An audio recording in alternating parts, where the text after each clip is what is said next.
All right, here we are, another Thursday night, and I have a topic that I want to see again because I'll be there next week in person at the dojo. I'm doing this with a board to explain things which I like, but I want to see how training is going. If anybody has any questions on the practice, because I keep wanting to remind people that real martial arts, from my perspective, is not about punching and kicking. It's really about personal development. Self-defense is an important aspect of it, but self-defense can be more than physical. It can be emotional, many other aspects as well. We can say mental, emotional, physical, even spiritual. And you can define that for yourself. So are there questions along the way as far as the experience of the practice, what you're learning in class, and how to tie it into to basically what I'm referring to? Is that getting clearer? Who here has read Zen and the Martial Arts? Most people should have read that by now. Zen and the Martial Arts. Well, if you're doing the lessons, then the second lesson, that's the requirement. So Ms. Beaumont, if you asked for the lessons, then you would see when you do the second one. First one's really about your background, your interests, and things you know about yourself now coming in. And then the second volume, the second lesson is a reflection on that book, like what part of that book touched you or had most meaning for you. And we've had people do it multiple times. Some people get busy, they go off of college or what have you, and they do it again. They do something else within the same book. They reread it and they get something else out of it. And the reason why I bring up a book like that is because books like that is really what changes our lives. It's seeing the world from a different perspective rather than the one that we think is true, because we don't really see things as they are. We see things as we think they are. One of the most powerful lessons, knowledge to acquire, is really of the self, and ultimately of our, or realizing our filters. If you can imagine, we all tend to agree the sky is blue. Some people are colorblind and maybe see it differently than you do. Imagine you had a yellow film over your eyes. Well, now the sky would be green, wouldn't it? You'd be looking through that yellow film and you'd be seeing the blue and the yellow would make green, wouldn't it? So we don't realize that our perspective actually does that. That we can have 5 people seeing the same situation and respond in 5 very different ways. One can feel very threatened, one can feel very excited. One sees a challenge as, or a problem as a challenge. Another sees a challenge as a problem. Many focus on what's wrong. Others can focus on how do I make it right. So the topic I came into tonight was with understanding, I'm gonna put it this way. Right from the beginning, we talk about, right in the beginning of class, meditation is the foundation of all true martial arts, of this practice. It is the foundation. And if you look at martial arts as a microcosm of the macrocosm of life, meaning completely reflecting it, meaning how you are in your practice is how you are in your life. And especially, well, let's say you come in as a beginner and there's other beginners, and you see someone getting something easier than you. What happens? Do you get jealous? Just tonight, my daughter is pitching for a softball. So just tonight, she's good. Okay, she's a pretty good pitcher, and she gets lessons, and we practice with her out front in our yard, and she's doing real well. She's probably throwing a softball. She's 12 years old, actually 13 now, and throwing it about 50 something. I don't know, mid 50s. And then I heard tonight that there's another pitcher on the team that throws in the 60s. And so I'm trying to read my daughter, like, Well, do you see that as a challenge or a problem? Do you see that as something that you're on the same team, so that's someone else that's very good? Do you root for other success, or do you feel threatened with someone else's success? This is a really important thing to learn in life. If you've known me for a long time, you've heard me say many times, jealousy is to me the most wasteful and ugliest emotion we have, because we should always be lifting each other up. And if someone else has a success, that should inspire you, not threaten you. If this other person on the team wasn't throwing 60s, how does that make my daughter better or worse? See, in her mind, she can try to overthrow and make a mess, right? Or she can hope the other girl gets hurt or something. And then, oh, now I'm the best. So she has to be patient with herself to develop, to maybe meet or even challenge the other person's skill level. And if not, so be it. If it's not from a lack of effort, there's nothing you can do. If you do all you can, you practice daily and you apply yourself as much as possible, and you take your coach's lessons to heart, and you're just not as good as the other person. Well, not everybody can be the best, but she can challenge herself to keep getting better, and seeing that other girl should make her better. Or I can tell the story of my niece, who was my daughter's coach. And when she first started learning pitching, she learned from a friend on the team. And the girl was the top pitcher on that team. And she started teaching my niece. And in a very short time, my niece got so into it that she was much better than the girl that started her. And so guess what happened? The other girl hated her.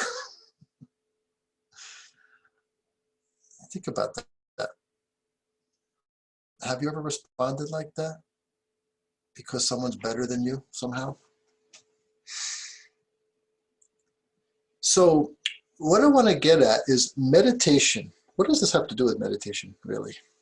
Well, it has everything to do with it, because meditation is really about how you think. Meditation is a way to wipe the slate clean, and then you start to really see who you are under the surface. So the first level of meditation, what beginners learn, we actually have a prerequisite we call it's a count, visualizing numbers and seeing the numbers, so it's a gauge to see how long you can keep focused, because if you can't focus, you can't meditate. Okay, I've taught that many times. If you're a beginner, haven't learned that, then in orientation class, you make sure you get that. Mr. Fellner should be covering it. Now, what's the next level? So the next level is you start taking that ability to see the numbers, and then we do visualizations. Now, what kind of visualizations? We have one called the happiness meditation, then another called the flower meditation. Now think about just those two words. Do they make you feel bad? No, of course not. Happiness? Oh, happiness, that's a good thing. A flower, who hates a flower? Who hates flowers? People receive flowers, they just feel good inside. It doesn't matter, man or woman actually, just, oh, it's a flower, it makes you feel good. Think about that. That's not by accident. Because we can make you think about, oh, I don't know, a Mercedes or a Lamborghini or a diamond, beautiful diamond, or some beautiful jewelry, or a multi-million-dollar home. And a lot of people do that. We talk about this focusing on wealth and abundance, right? Financial abundance. I'm not saying there's anything wrong with that. What I'm saying is, the thought that you put in your mind, what is the feeling that you get from it?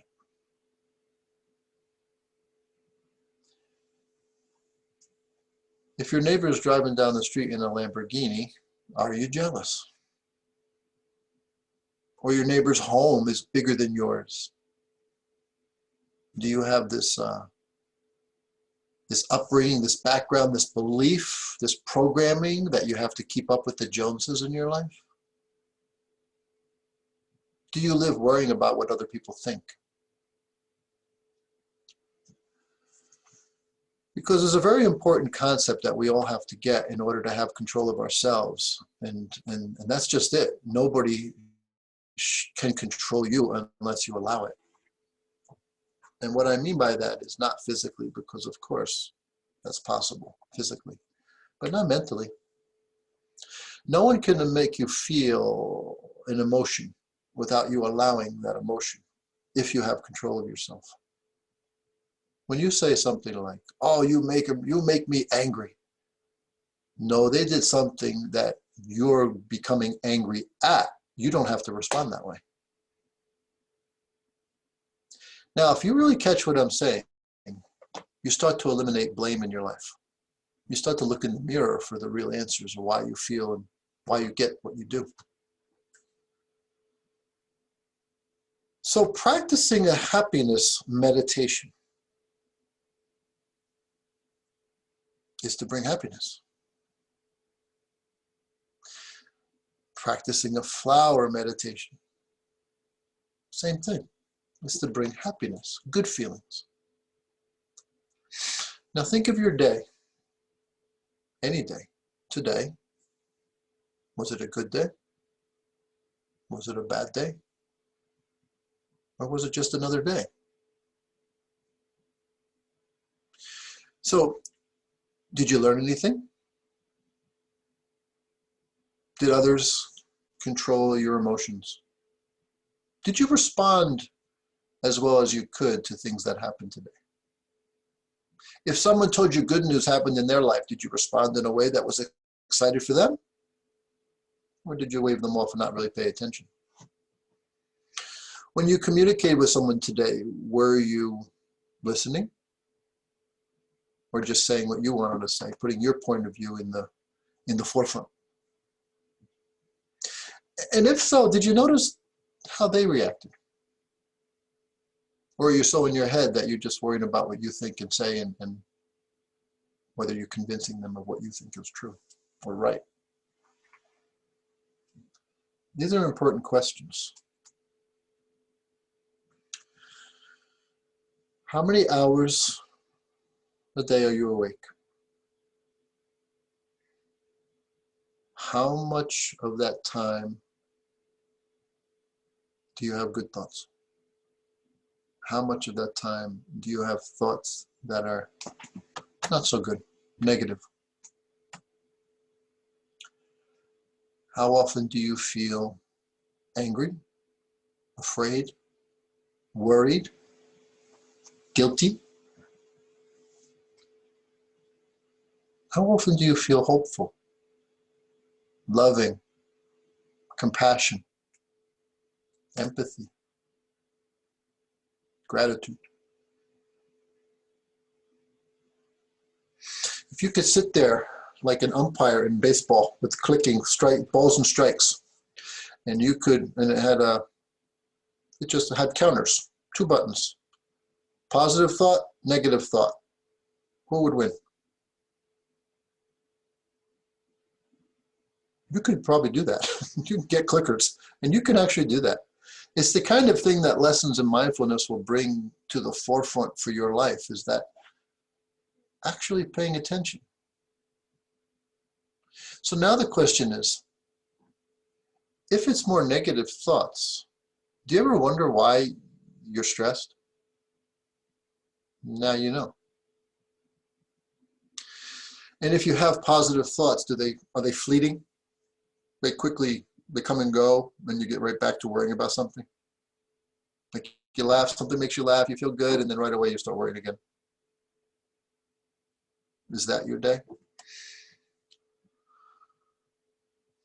An interesting thing about focus is what we focus on is very much like when you're listening to music and you want to hear it better and you turn up the volume.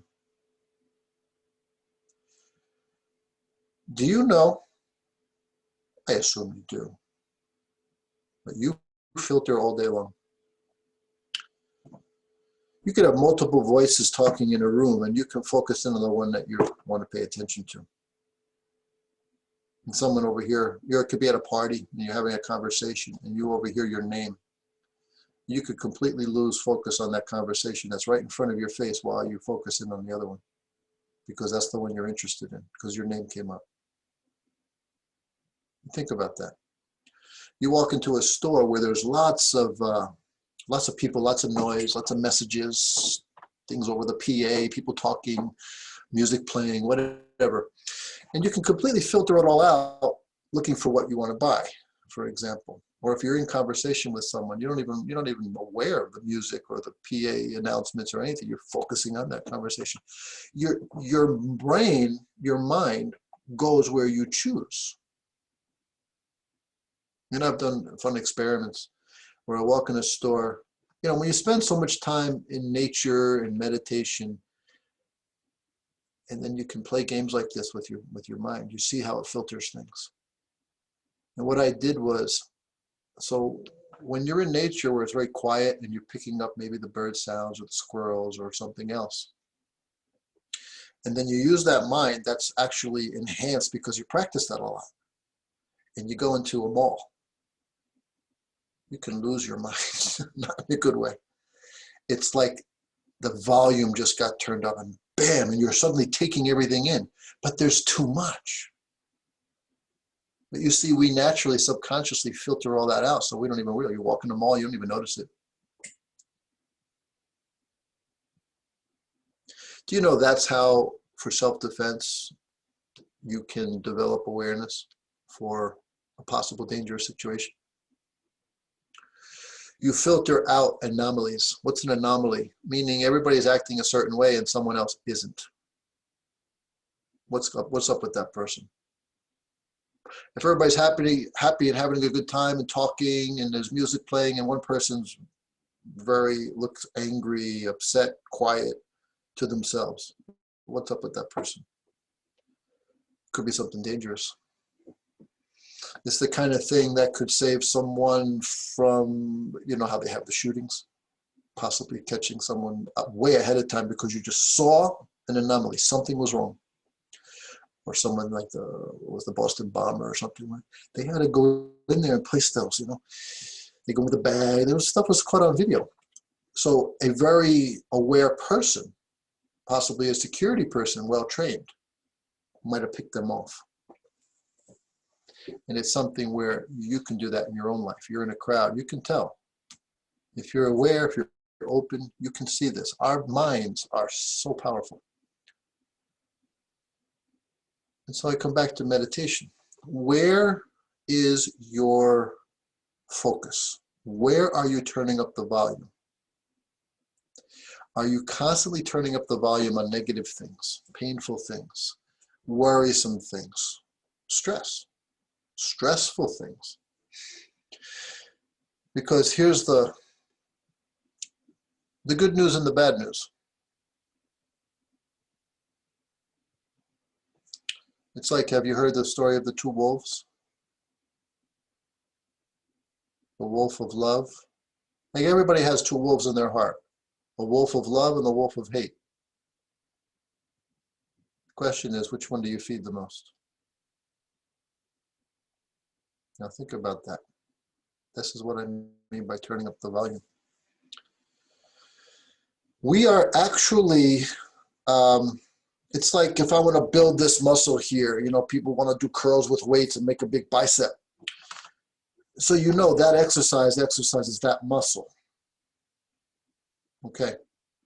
What are you exercising when you're focused on fear and worry and guilt and regret and et cetera, et cetera? What are you feeding?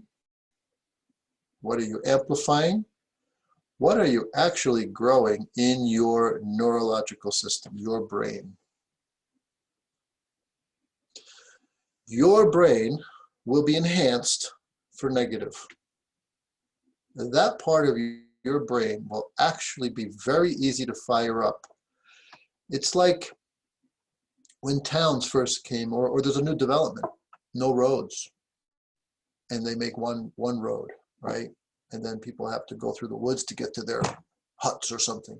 And eventually they make little pathways to those huts, and then they make, maybe the huts grow, and then they put more connections, and literally making it easier and easier to get from place to place.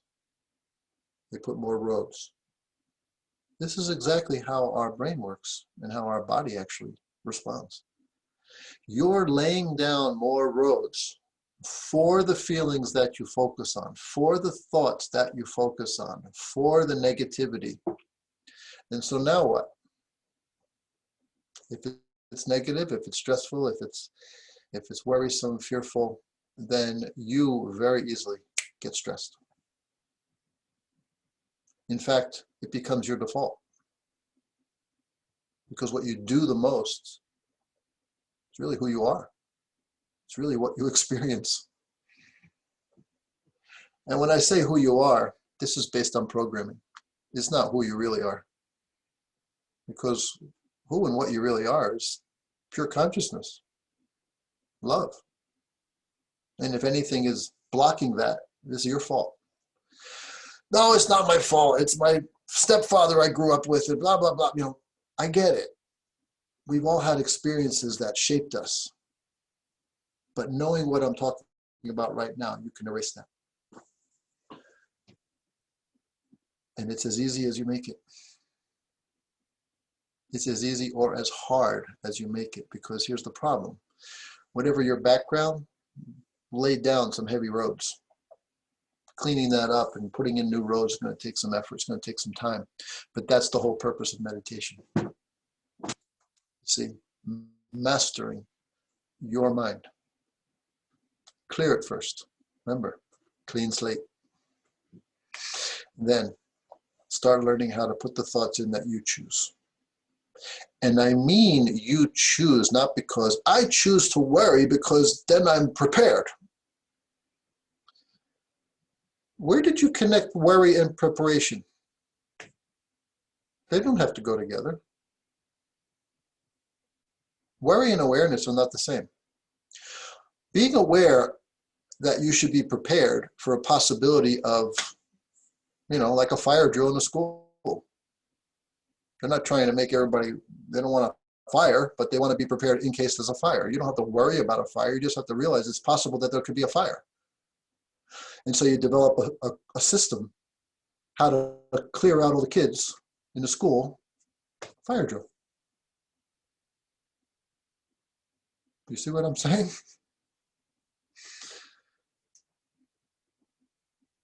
Preparation is simply awareness. Now, what are we preparing for when I'm talking about meditation? Bad things happening in your life, challenges in your life, problems in your life, facing adversity. If you're learning if you're practicing regularly how to clean the slate and then get better thoughts, and then you practice not just when you're sitting. See, meditation teaches you how to control your thoughts. Now, what thoughts do you want to be there? You can choose. So you can think more love. There's a person in your family that pushes your buttons. The first thing you do when you see them is you could think how much you love them. Instantly, your heart's going to melt. It's going to change. And then whatever they say, you're going to feel better about. And then they start saying what they say. And like I said earlier, you're allowing them to push those buttons to feel the way you do. You don't have to feel that way. Remember how you love them. And as soon as those bad thoughts come in, those negative thoughts that may be anger, you remember how much you love them. You start getting control. How is this different than sitting in meditation and you have a focal point and the mind wanders and you bring it back to your focal point? And it wanders and you come back to your focal point. There's no difference at all. You start choosing the thoughts and you recognize the negativity coming in and you immediately change it to the thought you prefer. Because the experience you're going to get from the thought you prefer, which is hopefully a positive one, it's going to be a much better experience. So remember, where we focus turns up the volume. It amplifies whatever that thought or feeling is. That's why negativity, you can get the downward spiral. And what do a lot of people do? Turn to drugs and alcohol. Because they really have no way. The word that I was gonna say was coping. I don't like that word, and I'll explain. Coping is like tolerating. To me, it conjures up a negativity.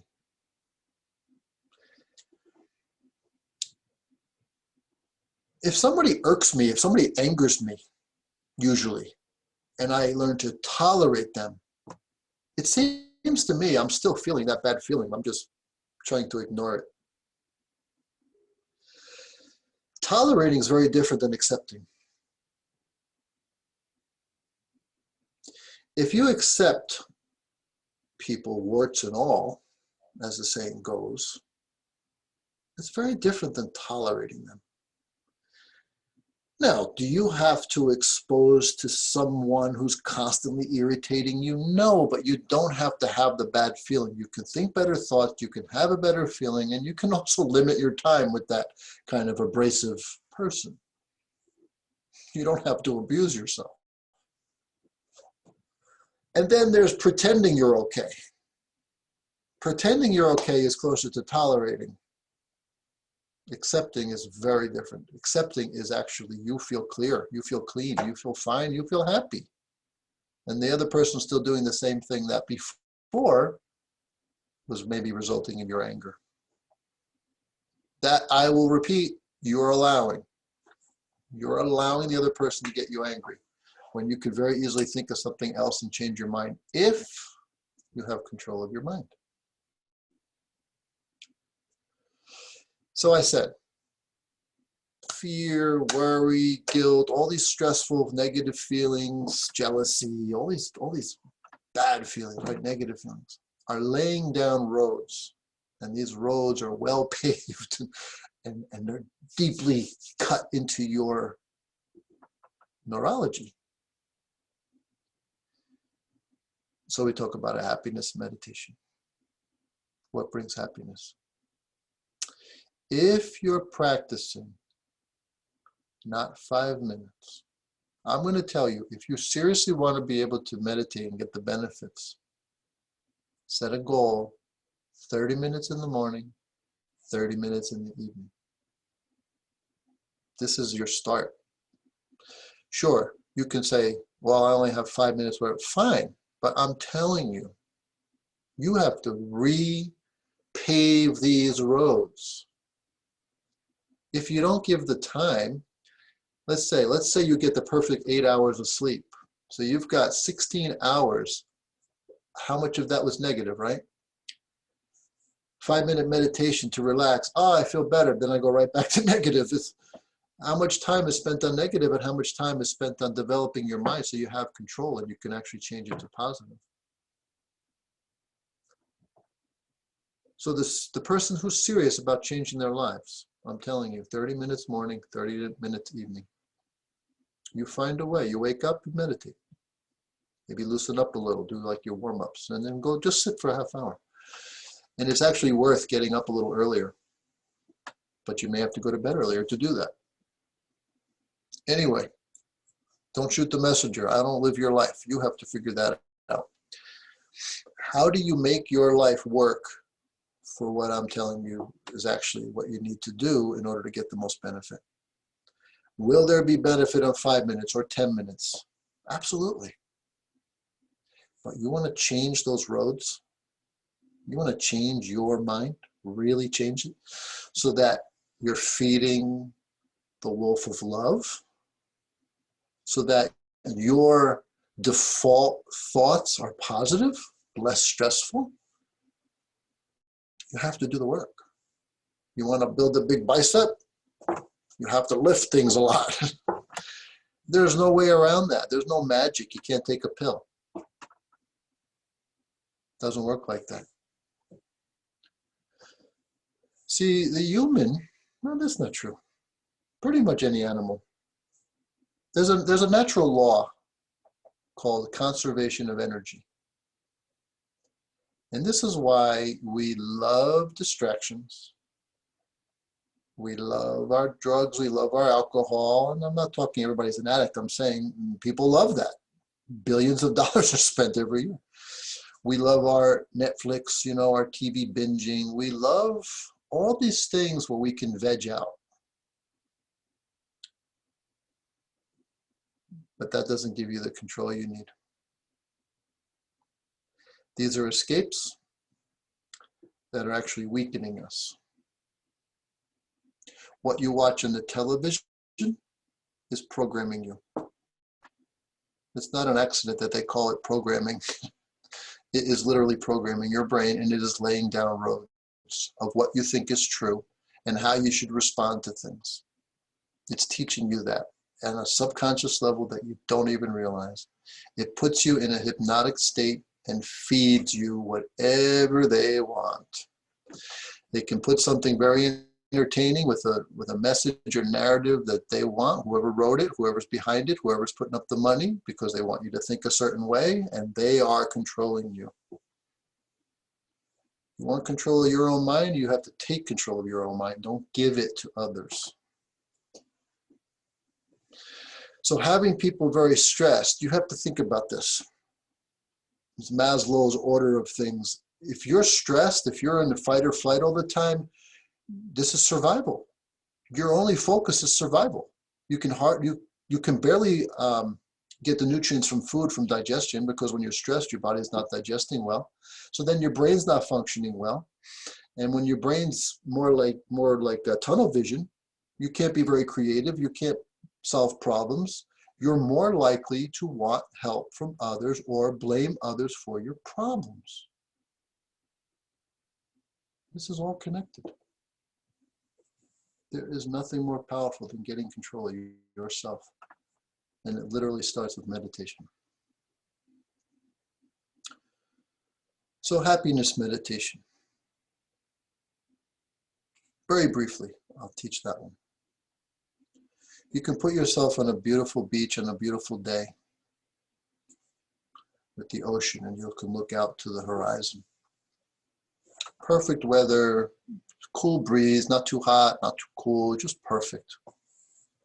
Whatever perfect is to you. Maybe some fluffy clouds in the sky, fluffy white clouds, and really just a blue sky. Beautiful, perfect environment. And your favorite person, alive or past, doesn't matter. Your favorite person is coming to visit you from the other side, through the horizon, from the horizon. And you see that little speck, and you know it's them on their little sailboat coming to see you. And you're just feeling good inside, knowing that they're on their way. And you sit there and you're just focusing on that, the whole environment. You envision that environment, and you feel good, excited, waiting for them, eager to see them. Then you see that little dot get a little bigger, a little bigger, a little bigger. And you take your time to actually have them come closer and closer to you until finally you can see the sail on their boat, and they get a little closer and you can actually see them, and they're waving. They see you on the shore. And as they get a little closer, you can see one hand waving, the other hand has a little gift. The gift is they're coming to give you a gift. And eventually they come to the shore, they come off the boat, they walk over to you, you can embrace, they give you the gift. You can go through this whole process. And if it's your favorite person, how will you feel? You feel amazing. And so what roads are you paving?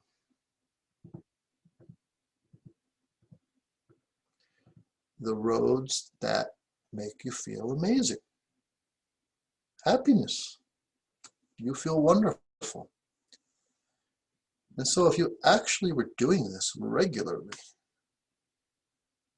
those roads would get stronger and stronger, neurologically connected with more and more roads, making it easier and easier for you to feel that way. So now the question, what would that be worth?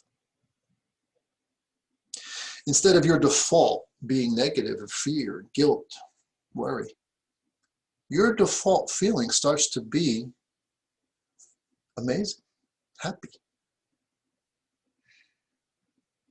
And by default, I mean you don't have to try. That's what you feel.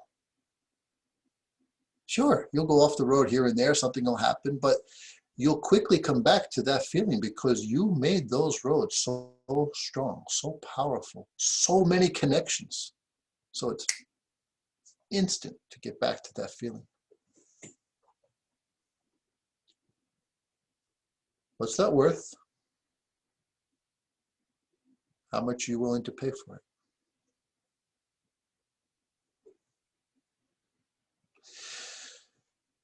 So that's your 30 minutes morning, 30 minutes evening, okay?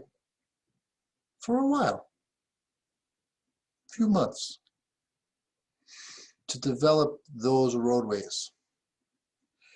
And every time you feel too lazy to do it, you remember that feeling and how much you would prefer that feeling over the alternative.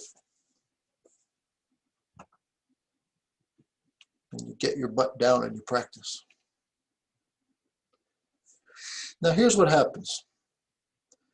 First of all, the meditation is going to become more and more vivid,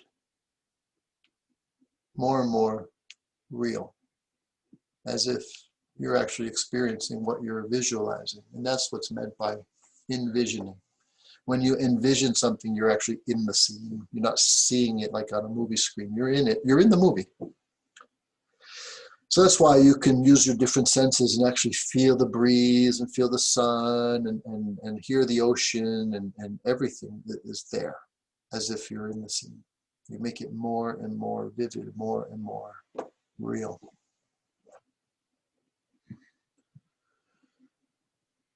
And so those roads are developing, right?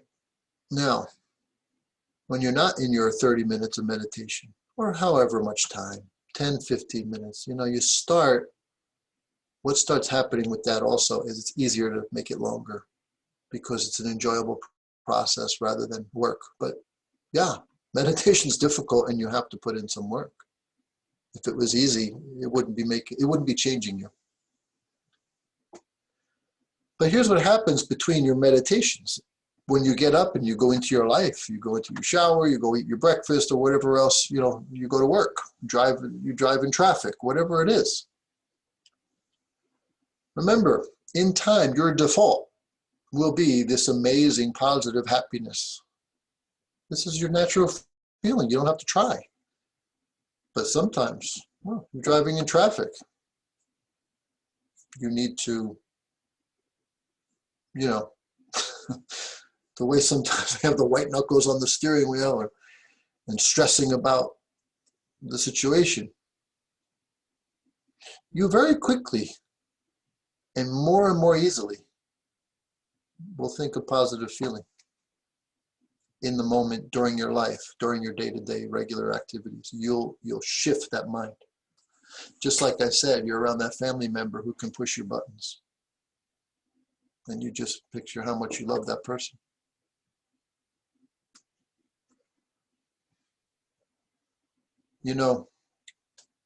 That mind, just like a family member can be really challenging, right? But there can be strangers. There could be people that you see as enemies or opponents in your life. People you feel may be holding you back, maybe people at work who for whatever reason, you feel it's a negative situation. The same kind of love. Love doesn't have to just be for your blood family. It can be for people in your life. It could be for people you perceive as enemies. Yeah, you can feel that for even an enemy. Because the purest heart, the one closest to the divine, the love is not conditional. The love is unconditional. Your default becomes happiness, joy, compassion, empathy. People are not miserable people because they want to be miserable people.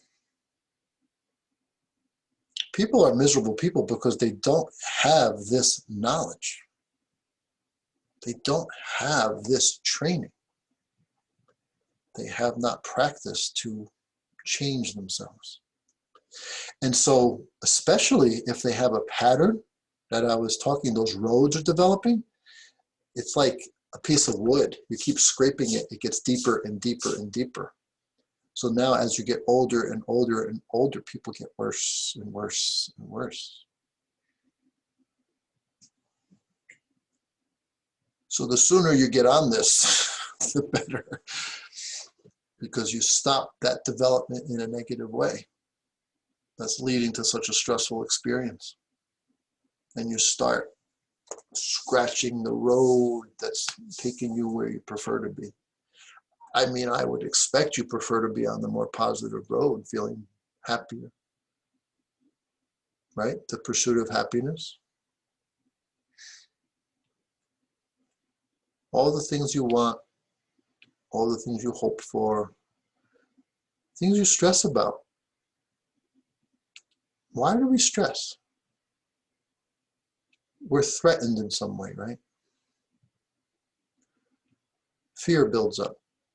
The worry, the fear, what I might not be able to have or do, or what might happen to someone. All these things you don't have control over.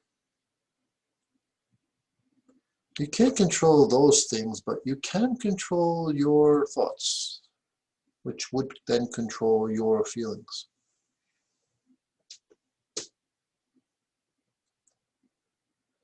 So then,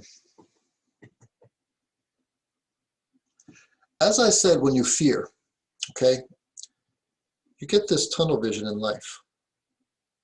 This is important, but the idea of being programmed in TV, etc., your stress closing you down, making you less creative, less understanding, less compassionate, easy to anger, easy to feel bad.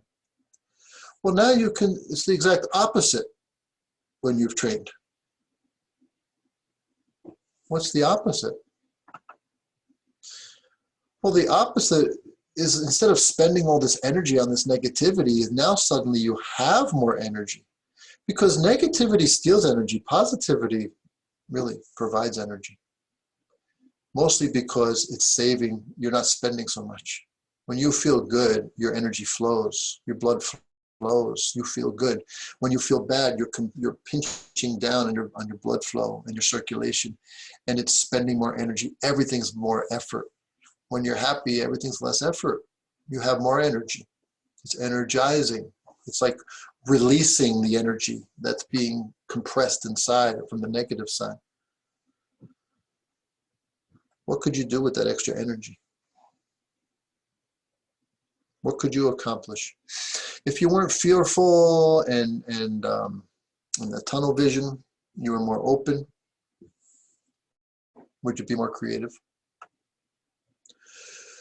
Could you more easily come up with solutions to challenges in your life?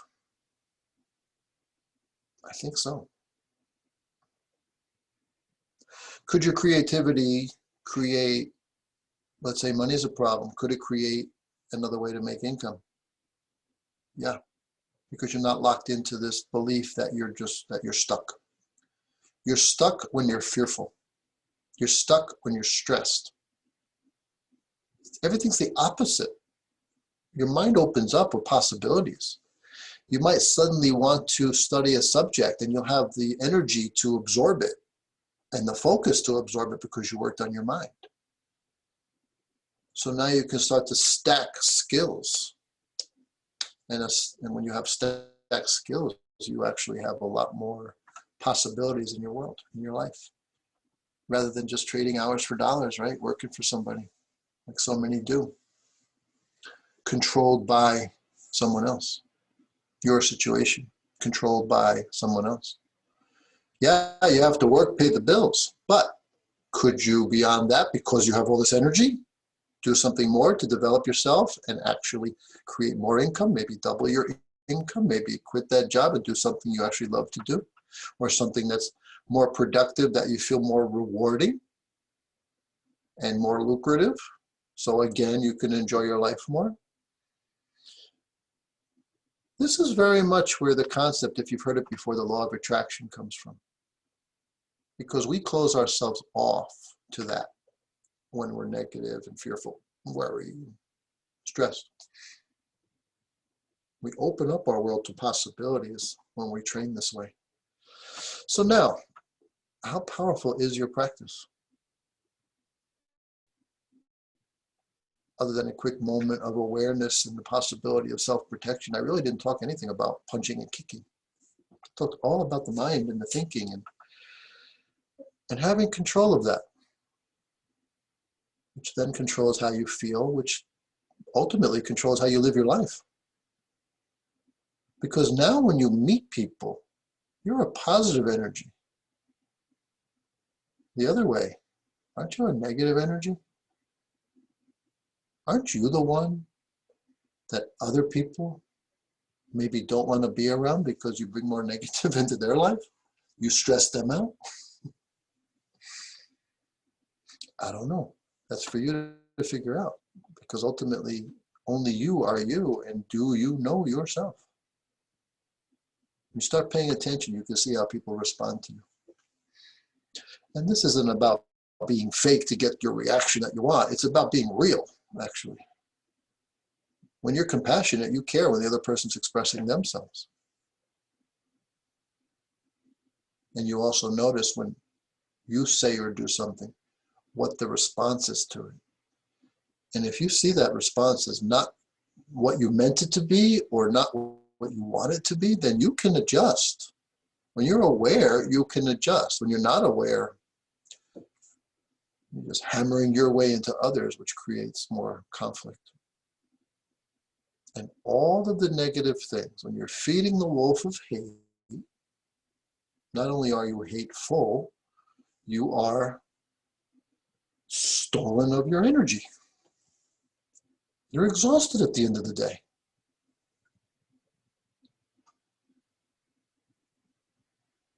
We only have one life to live that we know about. Time is the most valuable thing we have. How do you really want to have that time spent that you have left? How much of it do you want it to be negative and taking rather than positive and providing? Let's go to meditation.